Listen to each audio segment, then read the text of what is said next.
Hello everyone. भवती IAS के इस ऑनलाइन स्टडी प्लेटफॉर्म पे मैं आप सभी का स्वागत करता हूँ। दोस्तों, स्क्रीन पर आपको विज्ञान एवं पर्यावरण साइंस एंड इन्वायरमेंट का सिलेबस दिखाई दे रहा है। इस सिलेबस में हम सभी बिंदुओं पर बात करेंगे, लेकिन जो अंडरलाइन किए हुए विषय हैं उनमें मध्य प्रदेश लोक सेवा आयोग ने ज़रूरी परिवर्तन किए हैं, तो हम उन पर विशेष करके बात करेंगे।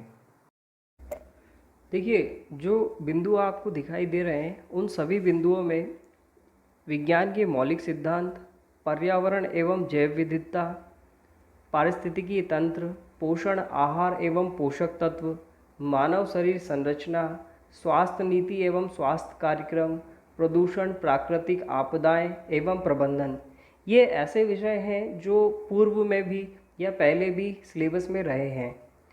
लेकिन यहाँ जो अंडरलाइन किए हुए विषय हैं, यहाँ ये इनमें परिवर्तन है और इन्हें हमें विशेष करके ध्यान देकर इस साल पढ़ना होगा। जैसे हम जानते हैं कि जो भारत के प्रमुख वैज्ञानिक संस्थान और उनकी उपलब्धियाँ हैं, ये बहुत ही डायनामिक हैं। नित्य नए अनुसंधान होते हैं, नई नई टेक्नोलॉजी मार्केट में आती है, इसलिए ये ऐसे विषय हो जाते हैं जिन्हें हमें डेली बेसिस पे या वीकली बेसिस पे अपडेट करना होता है। नीचे जो एक विषय दिया है कृषि उत्पाद तकनीक, तो आज फूड प्रोडक्शन में भी कई नई टेक्नोलॉजी, नवीन टेक्नोलॉजी भारत में भी विकसित कर ली गई हैं। हम देख पाते हैं कि आज मार्केट में जीएम क्रॉप या जीएम सीड्स भी अवेलेबल हैं, जिन्हें हम कहते हैं जेनेटिकली मॉडिफाइड सीड्स। ये ऐसे सीड्स होते हैं जिन्हें इंसान या मानव अपनी वांछित या इच्छा अनुसार परिवर्तन के साथ पैदा कर सकता है। तो ऐसे जो सीड्स हैं या ऐसे जो बीज हैं, ये पूर्व में या पहले नहीं होते थे, लेकिन मानव ने अनुसंधान या टेक्नोलॉजी का प्रयोग करके इन्हें विकसित कर लिया है। तो ऐसे ही और भी अन्य कृषि में कई तकनीकें विकसित कर ली गई हैं जिन्हें हमें पढ़ने की आवश्यकता है। नीचे एक विषय दिया है खाद्य प्रसंस्करण, जिसे हम कहते हैं फूड प्रोसेसिंग। तो दोस्तों, भारत एक समृद्ध देश है जहाँ पर अच्छी खासी मात्रा में, या हम कह सकते हैं बहुत ही हम समृद्ध हैं इस विषय को लेकर के कि हमारे यहाँ खेती या कृषि बहुत ही अच्छे ढंग से की जाती है और हम इसमें काफ़ी अग्रसर भी हैं। लेकिन जिस प्रकार से हम घर पे खाना बनाते हैं और यदि हमारे पास रेफ्रिजरेटर नहीं होता है या उस खाने को हैंडल करने के पर्याप्त साधन नहीं होते हैं, तो हमें अपना भोजन उसी समय खा करके ख़त्म करना होता है, अन्यथा दूसरे दिन वो हमारे उपयोग के लिए नहीं रह जाता है। इसी प्रकार भारत में जो फूड का प्रोडक्शन होता है या खाद्य का जो उत्पादन होता है, उसको यदि सही ढंग से प्रोसेस नहीं किया जाए, उसकी प्रोसेसिंग ठीक से नहीं की जाए, तो वह हमारे लिए उतना ज़्यादा बेनिफिशियल या उतना ज़्यादा उपयोगी साबित नहीं होगा जितना वह हो सकता है। तो इसीलिए चूँकि यह एक विषय आर्थिक बिंदु से भी जुड़ा हुआ है, तो यह भारत के लिए एक मुख्य बिंदु हो जाता है कि हम हमारे प्रोडक्शन में जो उत्पाद में जो हमें फसल या जो भी खाद्य उत्पादन हो रहा है, उसे किस तरीके से हैंडल करें या प्रोसेस करें कि ताकि उससे हम ज़्यादा से ज़्यादा, अधिक से अधिक फ़ायदा उठा सकें। देखिए, दूसरा जो आपका एक सूचना एवं संचार, जिसे हम कहते हैं information technology, information and communication technology, यहाँ पर जो अंडरलाइन किए हुए विषय जो हमें नवीन दिखाई दे रहे हैं वह है रोबोटिक्स, आर्टिफिशियल इंटेलिजेंस एवं साइबर सिक्योरिटी। दोस्तों, आज robotics, artificial intelligence and cyber security में इतने ज़बरदस्त चेंजेस आ रहे हैं और इतनी जल्दी इसमें चेंजेस आ रहे हैं कि यदि आप डे टू डे लाइफ में इनसे इंटरेक्ट नहीं होंगे तो आप कहीं ना कहीं पिछड़ जाएंगे। हर रोज़ रोबोटिक्स में, आर्टिफिशियल इंटेलिजेंस या साइबर सिक्योरिटी में एक नया फीचर किसी कंपनी के द्वारा जोड़ दिया जाता है। हम देखते हैं आज एप्लीकेशंस यदि किसी एक विषय के लिए बनाया गया है तो वह हर वीक आपको एक अपडेट देता है कि आपका जो पुराना वर्जन था वो ऑब्सोलेट हो गया है, कृपया करके इसे अपडेट करें। तो इसमें इतनी गति से परिवर्तन हो रहे हैं कि हमें इसको डेली बेसिस पे या वीकली बेसिस पे पढ़ना ही होता है।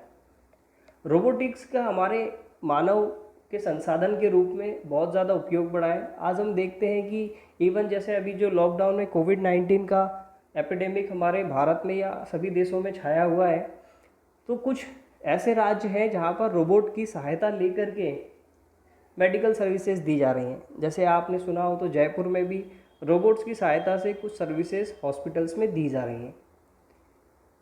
कुछ ट्रैफिक सिग्नल्स पे ट्रैफिक को कंट्रोल करने के लिए भी रोबोट्स का सहायता लिया जाता है। अब हम बात करते हैं आर्टिफिशियल इंटेलिजेंस की। तो आर्टिफिशियल इंटेलिजेंस का सबसे बेस्ट एग्जांपल होता है जो आप गूगल पे ब्राउज़ करते हैं तो कई सारे गूगल आपको ऑलरेडी सजेशंस देता है जो आपने सोचे भी नहीं होते हैं। आप यदि उससे टैक्सी सर्विसेज मांगते हैं तो इन रूट ही कहाँ कौन सा अच्छा रेस्टोरेंट है, कहाँ स्टे का अरेंजमेंट है, कहाँ अच्छे होटल्स हैं ठहरने के लिए, वो आपको सजेस्ट करता है। तो ये सब उसे कैसे पता होता है? यह सब उसे पता होता है आर्टिफिशियल इंटेलिजेंस के द्वारा। तो ये जो आर्टिफिशियल इंटेलिजेंस विषय है यह भी एक नवीन विषय है। इसे बहुत अच्छी तरीके से समझने की आवश्यकता है और उस पर काफ़ी प्रश्न बनने की प्रोबेबिलिटी बनी होती है।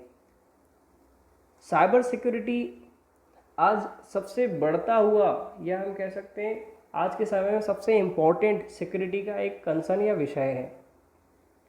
साइबर सिक्योरिटी के अभाव में कई देश विकसित होने के बाद भी पिछड़ रहे हैं, क्योंकि साइबर सिक्योरिटी के कारण उनके कई जो बहुत ज़्यादा क्रेडेंशियल्स या बहुत इम्पोर्टेंट सूचनाएं होती हैं वह अन्य देशों के हाथ लग जाती है और वह उसका भरपूर फ़ायदा उठाकर उस देश को झुकाने के लिए अपने प्रयास आरंभ कर देते हैं। तो साइबर सिक्योरिटी एक बिना दिखाई देने वाला इतना बड़े स्तर का एक सुरक्षा क्षेत्र है जहाँ पर यदि हम ध्यान नहीं दें तो हम काफ़ी पिछड़ सकते हैं।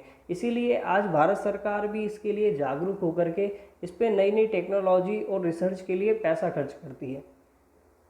ई गवर्नेंस जो नीचे एक विषय दिया हुआ है, तो आज हम देखते हैं कि भारत में लगभग हर मिनिस्ट्री अपने अपने स्तर पे अपनी मिनिस्ट्री को सुधार के लिए नई नई एप्लीकेशंस, नए नए website, portal, internet sites develop करती हैं और उन्हें आम जनता के लिए अवेलेबल कराती है, ताकि मिनिस्ट्री में या जो हमारे मंत्री परिषद में हो रहे नए नए किसी भी प्रकार की योजनाएं हैं उसका लाभ आम जनता उठा सके।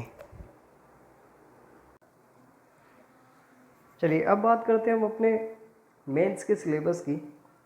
तो मेंस के सिलेबस में आपको यूनिट 1 या इकाई 1 में दिखाई दे रहे विषय कार्य, बल एवं ऊर्जा, गति, वेग, त्वरण, ध्वनि, विद्युत, चुंबकत्व, प्रकाश, ऊष्मा, ये सारे ऐसे विषय हैं जो हमेशा पहले भी पूछे गए हैं, तो इनकी हमें चिंता करने की कोई विशेष आवश्यकता नहीं है।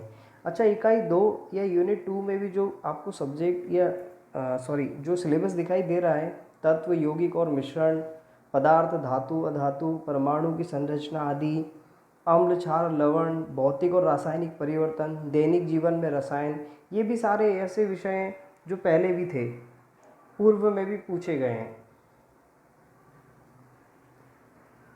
यदि हम बात करें यूनिट 3 की, तो इसमें जो 2 विषय मैंने अंडरलाइन किए हैं ये नए हैं, जिनके बारे में हमें विशेष रूप से अब पढ़ना होगा क्योंकि इनसे प्रश्न अब ज़्यादा पूछे जाएंगे। जैसे कि सूक्ष्म जीव, ये पहले बायोलॉजी का एक बहुत छोटा सा पार्ट हुआ करता था जिससे बहुत लिमिटेड क्वेश्चन पूछे जाते थे, जैसे कि बैक्टीरिया से होने वाली बीमारियां, बैक्टीरिया के आकार के अनुसार उनके नाम, और पौधों में पाए जाने वाले बैक्टीरिया, मानव या किसी जीव में पाए जाने वाले बैक्टीरिया, विषाणु क्या होते हैं, इनसे फैलने वाली बीमारियां, उनके रोकथाम, ये सारी चीज़ें पूछी जाती है। लेकिन अब चूंकि इसको एक मुख्य विषय बना दिया है तो इससे बहुत अधिक मार्क्स के या ज़्यादा नंबरों के प्रश्न पूछने की आशंका बढ़ जाती है। दूसरा एक विषय दिया है जैविक कृषि। तो अब जो कृषि में नई नई नवीन तकनीकें उत्पन्न की जा रही हैं उन पर प्रश्न पूछे जाएंगे। जैसे कि आपने सुना हो तो अब जीएम क्रॉप्स या जीएम सीड्स का उपयोग बढ़ गया है, जिन्हें हम कहते हैं जेनेटिकली मॉडिफाइड क्रॉप्स या सीड्स, जिसमें मानव अपनी इच्छा अनुसार जो ज़रूरी परिवर्तन है वो पौधों में पैदा कर सकता है। टिश्यू कल्चर आपने सुना होगा। टिश्यू कल्चर में हम एक टिश्यू की सहायता से पौधा विकसित कर सकते हैं, जिसमें हमें उसके बीज की भी आवश्यकता नहीं होती है। टिश्यू कल्चर की सहायता से हम किसी विशेष स्पीसीज या किसी विशेष प्रजाति का कोई पौधे को कई सालों तक, कई महीनों तक अपने रेफ्रिजरेटर में या किसी कंजर्वेटिव फील्ड में उसको सुरक्षित रख सकते हैं लंबे समय के लिए। तो ये जो नवीन टेक्नोलॉजी अभी कृषि में या जैविक कृषि में उत्पन्न की जा रही है, इन पर प्रश्न बनते हैं। तो इनकी से भी हमें बहुत सारी जानकारी अब प्राप्त करना होगी, जिनसे प्रश्न पूछने की आशंकाएं। नीचे स्वास्थ्य, स्वच्छता और बीमारियां, यह भी एक नया विषय बन करके सिलेबस के रूप में आया है, जिसमें जो स्वच्छता और बीमारियां, यह एक नया विषय है। स्वास्थ्य से संबंधित प्रश्न पहले भी पूछे जाते थे, लेकिन अभी एक मुख्य विषय बना दिया गया है। और स्वच्छता, चूँकि अभी हम जानते हैं कि हमारे भारत, विशेषकर भारत देश में इसको लेकर के कई नए आयाम स्थापित किए गए हैं, बहुत बड़ी बड़ी योजनाएं काम कर रही हैं, नवीन कई प्रकार की योजनाएं हम नित्य देखते रहते हैं। तो जो स्वच्छता है उसको लेकर के भारत की क्या क्या पूर्व में परिस्थितियां रही हैं, क्या अब हम इसमें वर्तमान में कर रहे हैं और क्या इसमें भविष्य में होना बाकी है, तो ये सारी जानकारी हमें पता होना चाहिए। और बीमारियां, चूँकि स्वास्थ्य और स्वच्छता से ही संबंधित यह एक विषय है, तो बीमारियों का स्वास्थ्य और स्वच्छता से किस प्रकार का संबंध है, यह एक प्रकार का एक नया विषय बन गया है। तो इससे भी हमें बहुत सारी जानकारी प्राप्त करना होगी, ताकि इनसे जो आने वाले प्रश्न हैं हम उन्हें कुशलता से उत्तर उनका दे सकें। अब इकाई 4 में जो विषय है कंप्यूटर के प्रकार, विशेषता एवं पीढ़ियाँ, और नीचे जो विषय दिया है मेमोरी, इनपुट और output devices, storage devices, software और operating system, Windows, Microsoft Office के उपयोग, ये सारे अगर आप देखें तो पहले के विषय हैं, ये पहले भी हमेशा पूछे गए हैं, तो ये एज इट इज़ हैं। लेकिन नीचे जो विषय दिए हुए हैं, जैसे इंटरनेट एवं email, social media, e governance, ये कुछ नए विषय हैं या नए टॉपिक हैं, जिनसे बहुत सारी चीज़ें अब तक चेंज हो चुकी हैं, काफ़ी सारी चीज़ें इसमें ऐड ऑन हो चुकी हैं। तो आप लोगों को जो चीज़ें इसमें अपडेट हुई हैं, वो उनसे आप लोगों को अपडेट होना बहुत ज़रूरी है, क्योंकि प्रश्न अब उनसे पूछे जाने हैं। और इंटरनेट का प्रयोग सभी जानते हैं, लेकिन इंटरनेट के प्रयोग पर जो ईमेल से जुड़े जो कुछ फैक्ट हैं वो हमें पता होना चाहिए।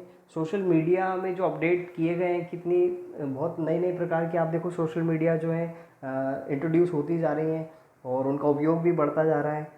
इसके बाद जो नीचे ई गवर्नेंस है, तो ये एक बहुत अब ब्रॉड वे में यूज़ किए जाने वाला आपका फीचर हो गया है, क्योंकि गवर्नमेंट भी यदि आप देखें तो अब मोस्टली या अधिकतर जो काम अपने कर रही हैं वो कहीं ना कहीं अब सोशल मीडिया का उपयोग करके या ई गवर्नेंस का उपयोग करके ही कर रही हैं। आप देखिए गवर्नमेंट में भी कई सारी बॉडीज़ ऐसी हैं जिन्होंने अपनी वेबसाइट जनरेट कर ली है, अपने एप्लीकेशन बना लिए हैं, अपने कुछ पोर्टल बना लिए हैं, जिनके थ्रू वो अब अपनी जो डेली उनके जो काम होते हैं उनको वो सुचारू रूप से कर पाती है।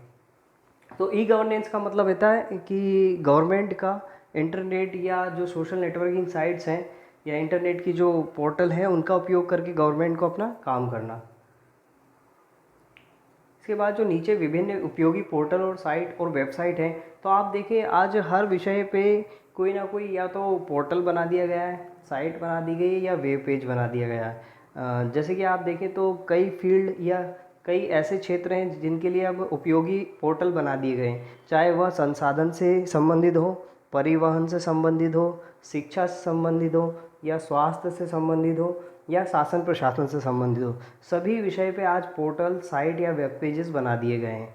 तो उनके हमें उपयोग पता होना चाहिए कि किस संसाधन के लिए या किस क्षेत्र के लिए कौन सा पोर्टल बनाया गया है या कौन सी साइट बनाई गई है। देखिए अब इकाई 6 या यूनिट 6 में जो ऊपर के विषय हैं वह पहले पूर्व में भी पूछे जाते रहे हैं, जैसे कि संक्रामक रोग, उनके रोकथाम के तरीके, राष्ट्रीय टीकाकरण कार्यक्रम। लेकिन नीचे जो विषय अंडरलाइन किए गए यह नवीन है या नए हैं, इनसे प्रश्न पूछने की जो अभी प्रोबेबिलिटी है वो ज़्यादा है, क्योंकि इस पर अभी भारत सरकार ने बहुत ज़्यादा काम किया है। आयुष चिकित्सा पद्धतियाँ, जिसमें ए का मतलब होता है आयुर्वेद, वाई का मतलब योगा, यू का मतलब यूनान, एस का मतलब सिद्धा और एच का मतलब होम्योपैथी।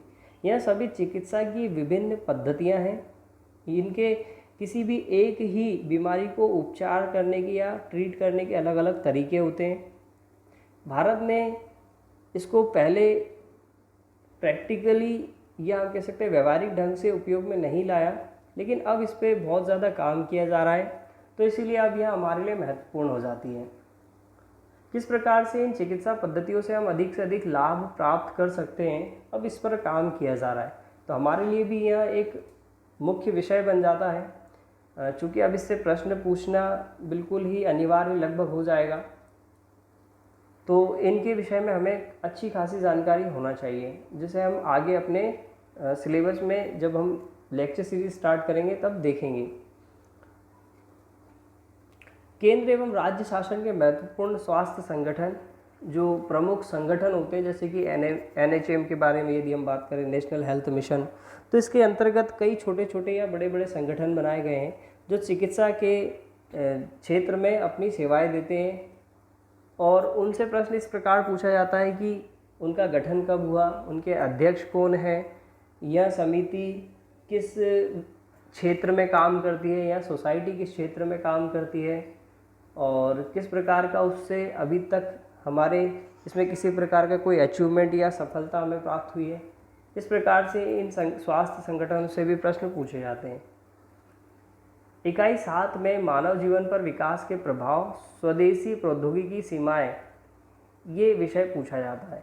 तो आज हम टेक्नोलॉजी का इतना ज़्यादा भरपूर प्रयोग कर रहे हैं, लेकिन इसके कई सारे ड्रॉबैक या दुष्प्रभाव भी हैं, जिन्हें भी इस विषय में इंक्लूड करना आवश्यक है। क्योंकि भारत सरकार का एक उद्देश्य तो तकनीक को आगे बढ़ाना है, लेकिन दूसरा जो हम कहते हैं सस्टेनेबल गोल, वह भी अचीव करना है। तो सस्टेनेबल गोल्स जो होते हैं वो इस प्रकार से अचीव किए जा सकते हैं कि यदि हम प्रौद्योगिकी का प्रयोग इस तरीके से करें कि उस पर किसी प्रकार का मानव पे या किसी मानव जीवन पर दुष्प्रभाव ना हो।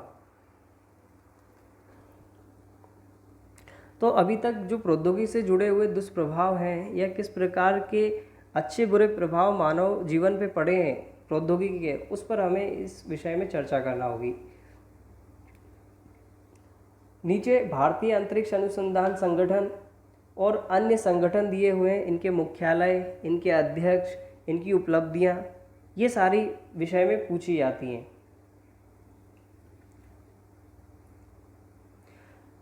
भू-स्थिर उपग्रह प्रेक्षण यानों की पीढ़ियाँ, मतलब जो अभी तक अपने सैटेलाइट्स हमने लॉन्च किए हैं, तो उनके जो लॉन्चर होते हैं, लॉन्च व्हीकल होते हैं, जिन पे सैटेलाइट को रख कर चंद्रमा पर या अपने अंतरिक्ष में पहुंचाया जाता है, उनके कई क्रम रहे हैं या जनरेशन रही है।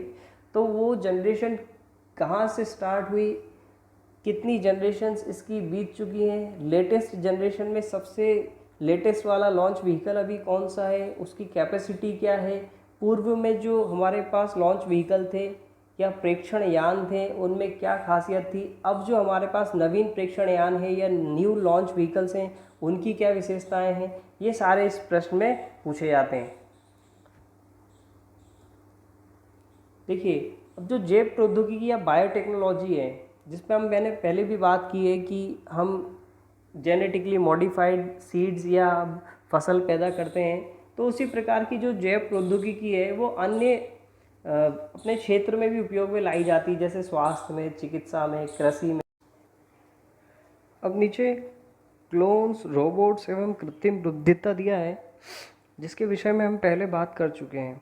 हाँ, यहाँ पर क्लोन्स नया है, तो मैं एक छोटा सा आपको आइडिया दे देता हूँ कि क्लोन इज़ नथिंग बट एक फ़ोटोकॉपी, एक प्रकार का किसी भी ऑर्गेनिज्म का एक बिल्कुल हूबहू बनाया हुआ फ़ोटोकॉपी होता है, जो कि टेक्नोलॉजी की मदद से बना लिया जाता है। जैसे कि आपने सुना हो तो क्लोन के द्वारा अब हम एक भैंस का बछड़ा बना चुके हैं, भेड़ का बच्चा बना चुके हैं।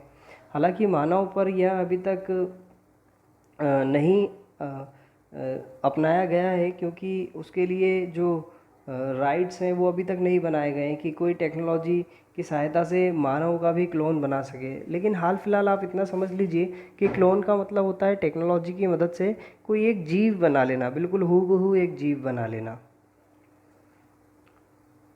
नीचे अब जो अन्य यूनिट है आपकी ऊर्जा रणनीतियों से संबंधित मुद्दे और चुनौतियाँ, यह भी हालांकि पूर्व में पूछा गया एक विषय है, और जो ऊर्जा के वैकल्पिक स्रोत हैं उससे भी हम, यदि पहले हमने पीएससी का सिलेबस देखा है तो यह भी उसमें पूर्व में भी रहा है।